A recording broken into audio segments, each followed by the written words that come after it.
Welcome back to our channel Kritika Energy Essence. So நம்ம previous videoல வந்து list of founders and fathers in English literature னு போட்டிருந்தோம். அது வந்து நோட்ஸ்ல எழுதி இருந்ததை அதுக்கப்புறம் வந்து பிரிண்ட் அவுட் இது 2-3 வாட்டி நான் அப்லோட் பண்ணிட்டேன். ஆனால் நிறைய பேர் வந்து இன்னும் கிளியரா போடுங்க மேடம் சொல்லியிருந்தீங்க. ஸோ அதனால இன்னைக்கு மார்னிங்லேருந்து ஒர்க் பண்ணி என்னோட லேப்டாப்ல வந்து டைப் பண்ணியே உங்களுக்கு போட்டிருக்கேன். இதோட பிடிஎஃப் ஷேர் பண்ண முடிஞ்சா போறேன். இது மேக்ஸிமம் இது கிளியரா இருக்கும்னு நான் நம்புறேன். ஸோ இதுல பார்த்தோம் அப்படின்னா லிட்ரரி மூவ்மெண்ட்ஸ் முக்கியமான யூஜிடிஆர்பிக்கு ஒரு ரீகால் பண்றதுக்கு முக்கியமான லிட்ரரி மூவ்மெண்ட்ஸ் பத்தி தான் பார்க்க போறோம்.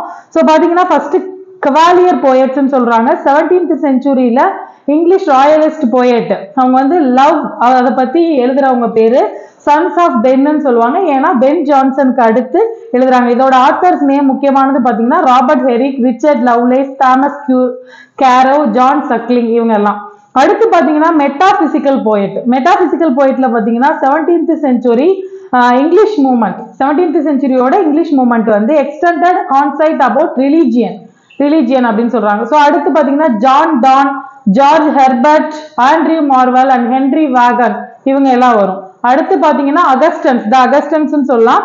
அவங்க வந்து literary movement based on classical ideal satire and scepticism அப்படின்னு சொல்றான். சோ இது வந்து யாருன்னா ஜான் ட்ரைடன், அலெக்சாண்டர் போப், அடுத்து ஜொனத்தன் ஸ்விஃப்ட். அடுத்து பார்த்தோம் அப்படின்னா ரொமான்டிசிசம் அப்படின்னு சொல்றாங்க. அதுல வந்து 1800 to 1860. இதுல வந்து பாத்தீங்கன்னா இந்த அகஸ்டன்ஸ் அப்படின்னு பாத்தீங்கன்னா கிளாசிக்கல் ஐடியல் சட்டையர் அப்படின்னு சொல்றாங்க. அடுத்து பாத்தீங்கன்னா emphasising emotion and imagination, logic scientific அதை விட எம்பசைசிங் ஃபார் எமோஷனுக்கும் இமேஜினேஷனுக்கும் இம்பார்ட்டன்ஸ் கொடுக்கறதுக்கு பேர் தான் ரொமான்டிசிசம். இந்த ரொமான்டிசிசம் வந்து லாங் லாஸ்டிங்கா இன்னைக்கு வரைக்குமே அதோட இன்ஃபுளுயன்ஸ் இருக்கு அப்படின்னு சொல்லலாம். 1800ல ஸ்டார்ட் பண்ணது. ஸோ இதோடது பாத்தீங்கன்னா முக்கியமான இங்கிலீஷ் போயட்ஸ்ல முக்கியமானவங்க வேர்ட்ஸ்வர்த், கூல்ரிட்ஜ், சத்தேன்னு சொல்லுவாங்க, கீட், ஷெல்லி இவங்க லார்ட் பைரன். இதுல ஷெல்லி, வேர்ட்ஸ்வர்த், கூல்ரிட்ஜ் எல்லாம் they are lasting performance. அவங்க வந்து நிறைய லாஸ்டிங் பெர்ஃபார்மன்ஸ் கொடுத்துருக்காங்க இங்கிலீஷ்க்கு. ஸோ அடுத்து பாத்தீங்கன்னா இது எதுக்கு கீழே வராங்கன்னா ரொமான்டிக் போயட்ஸுக்கு கீழே வருவாங்க. ஸோ காத்திக் நாவல் அப்படின்னு பாத்தீங்கன்னா fiction in romantic ideals are combined with an interest in the supernatural and violence. Gothic அப்படின்னு எடுத்துக்கிட்டீங்கன்னா ஹாரர் மூவிஸ் எக்ஸாம்பிள் வச்சுக்கலாம். So super and violence. அடுத்து அடுத்து பிராம் ஸ்டோக்கர். அடுத்து பாத்தீங்கன்னா லேக் போயட் அப்படின்னு எடுத்துக்கிட்டீங்கன்னா a group of romantic poets Lake District. அது யாருன்னா நேச்சரோட சப்ளைம் ஆகி அதாவது உள்ள விழுந்து வர்றது அப்படின்னு சொல்லலாம். நமக்கு வேர்ட்ஸ்வர்த், கூல்ரிட்ஜ், சதே அப்படின்னு சொல்லலாம். அடுத்து எடுத்துக்கிட்டீங்க அப்படின்னு பாத்தீங்கன்னா அமெரிக்கன் ரொமான்டிசிசம். நம்ம ரொமான்டிசிசத்துல பார்த்தது வந்து பிரிட்டிஷ் ரொமான்டிசிசம். இப்ப சொல்றது பேர் வந்து அமெரிக்கன் ரொமான்டிசிசம். இதுல முக்கியமானது யாரு அப்படின்னு பாத்தீங்கன்னா darkest aspect of Indian history, darkest aspect of American history, Washington Irving, Nathaniel ஹார்டன். ஸோ நதனியல் ஹார்டனோட தான் த 7 கேபிள்ஸ் சொல்லுவாங்க. ஸோ அது வந்து ரொமான்டிசிசத்திலே அமெரிக்கன் ரொமான்டிசிசம். அடுத்து பாத்தீங்க அப்படின்னா pre Raphaelitism, English movement based on undoing innovation. Raphaelitism பாத்தீங்கன்னா பெயிண்டர்ஸ், ஸ்கல்ப்சர்ஸ், பெயிண்டர்ஸ் அண்ட் போயட்டாவும் இருப்பாங்க, பெயிண்டராகவும் இருப்பாங்க, ஸ்கல்ப்சராகவும் இருப்பாங்க. இவங்க ஒரு புது ஒரு கல்ச்சரை உள்ள கொண்டு வராங்க. அதுதான் ரஃபேல்ங்கிறவர் மூலமா அது கொண்டு வராங்க. அவர் ஒரு பெயிண்டர் அண்ட் போயட். அதுதான் Raphaelitism. So Dante, Gabriel Rossetti, Christina Rossetti and John Everett Millais இவங்கெல்லாம் இந்த மூவ்மெண்டோட ரிலேட் ஆனவங்க. Transcendentalism, 19th American movement poetry and philosophy concerned with reliance independent from the modern technology. So transcendentalism na modern technology க்கு use பண்ற மாதிரி வருது. So இதுல American ஸ்காலரோட Ralph Waldo Emerson, Henry David Thoreau, நம்மளோட ஹாரி ஏப்போட ஹென்ரி தொரையோ, வால்ட் விட்மன் இவங்களோடதெல்லாம் வந்துருது. அடுத்து dark romanticism 19th century American movement reaction to transcendentalism. So man inherently simple and self-destructive and nature dark, mysterious. Dark horror தான். So Edgar Allan போ, Nathaniel ஹாத்தன், Herman Melville, Richard கக்கி எல்லாமே வந்து dark romanticism சொல்லலாம். அடுத்து ரியலிசம் அப்படின்னு எடுத்துக்கிட்டீங்கன்னா realism எப்ப ஸ்டார்ட் ஆகுது அப்படின்னா உண்மையான விஷயம், சப்ஜெக்டுக்கு ரிலேட்டடான உண்மையான விஷயம், இமேஜிசம், சிம்பாலிசம் இதெல்லாம் தாண்டி ரியலிசம் இந்த டெக்ஸ்ட் பேஸ் பண்றது. ஸோ அப்ப simplification of style and image, poverty, everyday concerns, ரியாலிட்டியில என்ன இருக்கு அதை வந்து சொல்றது வந்து realism. Gustave Flaubert, William Dean Howells, Mark Twain, George Eliot இதெல்லாம் சொல்லியிருக்காங்க. அடுத்து நேச்சுரலிசம் சேம் ரியலிசம் தான், மேக்சிமம் அதோட இது வந்து நேச்சுரலைஸ்டு மோடு ஒர்க்ல இருக்கும். Emile Zola, Guy de Maupassant, Thomas Hardy இவங்கெல்லாம் சொன்னது. So movement based on emphasis observers and scientific method, fictional portray of reality அப்படிங்கிறாங்க, ரியாலிட்டியோட ஃபிக்ஷனல் போர்ட்ரே அப்படின்னு சொல்றாங்க. ஸோ அடுத்து சிம்பாலிசம்னா நமக்கு எல்லாருக்குமே தெரியும், ஒரு குறியீடை யூஸ் பண்ணி ஒரு லிட்ரேச்சர்ல கொண்டு வர்றது.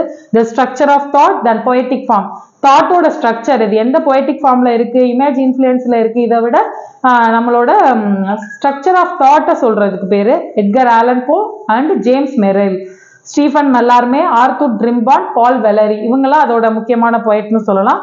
அடுத்து அமெரிக்கன் ரொமான்டிசிசம் அப்படின்னு சொன்னோம்னா, so more fiction than in poetry, awareness and history, darkest aspect of American history, American history ஓட darkest ஆஸ்பெக்ட் அப்படின்னு சொல்லலாம். ஸோ ஏற்கனவே நம்ம ப்ரீ ரெஃபலிட்டிசம் பார்த்துட்டோம். அடுத்து சிம்பாலிஸ்ட் மூவ்மெண்ட் வந்து W Yeats and T S Eliot, சிம்பிள்ஸை யூஸ் பண்றது, சிம்பாலிசம்க்கு ஈக்குவலா சிம்பலிஸ்ட் மூவ்மெண்ட்டுங்கிறத கிரியேட் பண்றாங்க.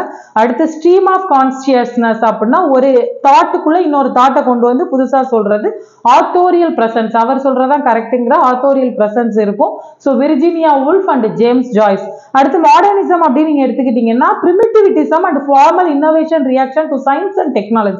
ஸோ மாடர்னிசம் அப்படின்னு வந்துட்டாலே சயின்ஸ் அண்ட் டெக்னாலஜி உள்ள வந்துடும். அதுல Ezra Pound, T S Eliot, James Joyce, Gertrude Stein, Fernando Pessoa இவங்களோட மாடர்னிசம் தியரி எல்லாத்தையும் உள்ள கொண்டு வரதுக்கு பேர் தான் மாடர்னிசம் மூவ்மெண்ட்னு சொல்றாங்க. அடுத்து லாஸ்ட் ஜென்ரேஷன்.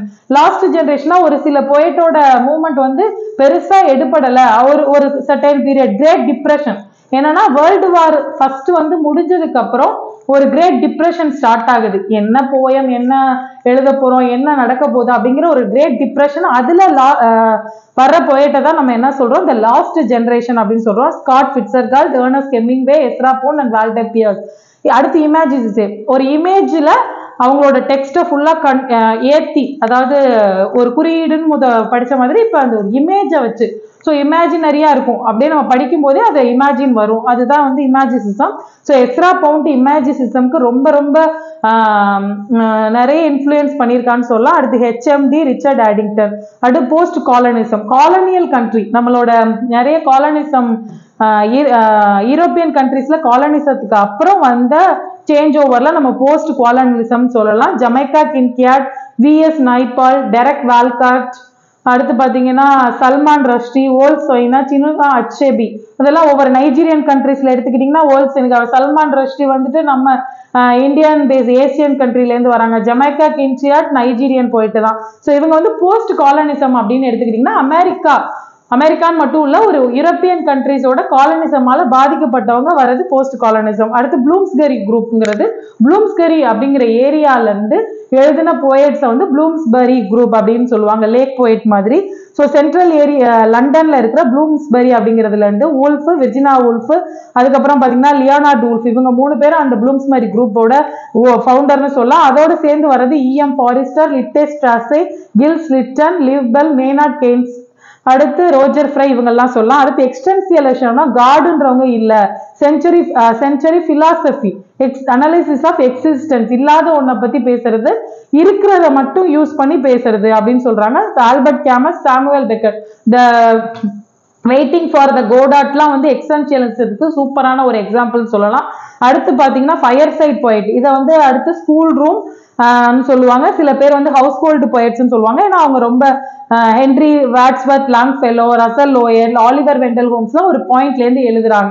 அடுத்து பாத்தீங்கன்னா கிரேவியார்ட் போயட்ஸ், இவங்களோட வந்து க்ளூமி மெடிடேஷன், அதாவது ஒரு டிப்ரெஷனோட தான் இருக்கும். Mortality skulls, epitaph, coffins, worms, இதை பத்தி எழுதுனது யாருன்னு பாத்தீங்கன்னா William Collins, Edward Young, James Thomson, Oliver Goldsmith, William Cowper இவங்கெல்லாம். அடுத்து ரைமர்ஸ் கிளப் அப்படின்னு பாத்தீங்கன்னா London based male poet, founded in 1890, WB Yeats, அதை சொல்லலாம். நமக்கு மெயினா ரைஸ்ன்னு சொல்லலாம், ஆல்பர்ட் ரைஸ் அப்படிங்கிறவர் இந்த ரைமர்ஸ் கிளப்பை ஃபவுண்ட் பண்ணியிருக்காரு. ஸோ இதை வந்து நமக்கு வந்து இது ரொம்ப முக்கியமான லிட்ரரி மூமெண்ட்ல அதிகமா கேட்கப்படுற கொஸ்டின்ஸ்ல இருந்தா யூஜிடிஆர்பிக்கா இருக்கட்டும், பிஜிடிஆர்பிக்காக்கும் ரொம்பவே யூஸ்ஃபுல்லா இருக்கும்.